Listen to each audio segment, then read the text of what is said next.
Gemini and Gemini rising. Okay, Gemini, this is your weekly horoscope, and the new moon in Capricorn is happening in that house of finances that you share with other people.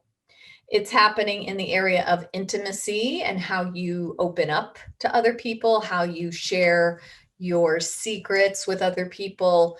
It could be that you are looking at ways that you connect, and I don't know, there may even be some kind of crisis of confidence, or crisis of confidence brewing there. The new moon is a moment where you are able to start again. It's a moment of revisiting something that, we've been dealing with all 2020, because it's in that same sector of all the Capricorn, all that hard work we've done.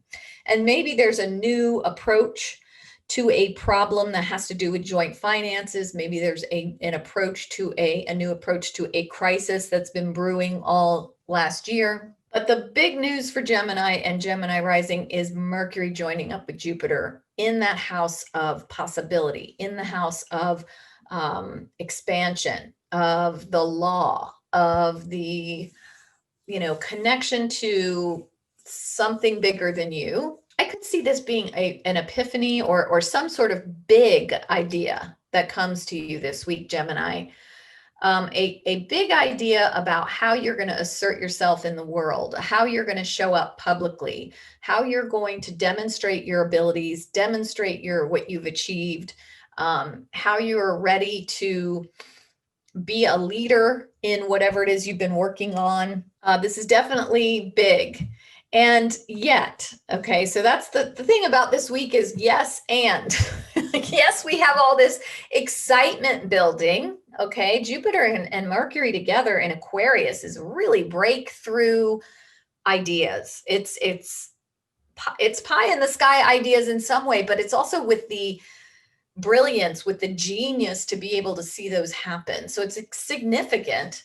But then it comes up against some problems that we have to look at. It comes up against this Mars squaring Saturn and Jupiter squaring Saturn.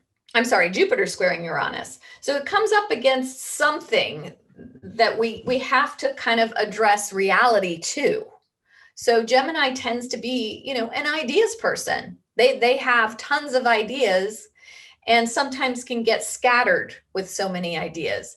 That would be the only downside, I think, to this Gemini-Jupiter conjunction. I'm sorry, the Mercury-Jupiter conjunction for Gemini is this, overwhelm of ideas, and yet not the practical framework in which to get them done. Again, this is a temporary situation. It's not necessarily something we need to go into fear around.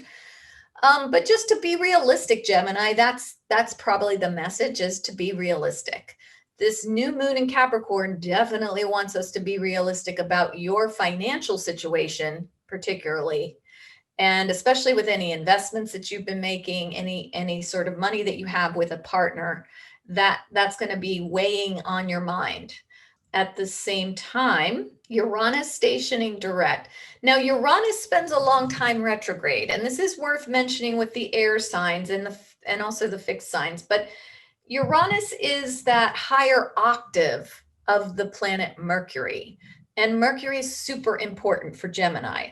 So Uranus has been retrograde since August 20th, and that kind of slows down, or forces us to contemplate whatever it was that Uranus was involved in. And in Gemini, these are kind of deep issues. These are even unconscious ways of, there's a breakthrough brewing, an inner breakthrough brewing for Gemini and Gemini rising, but it hasn't been 100% accessible, and it has probably created some anxiety that you can't 100% put your finger on why, but it is there nonetheless. There are indications that that anxiety becomes more, it's clearer to you, Gemini, what's causing the anxiety, and you have it a little bit more accessible as Uranus finally starts to move forward.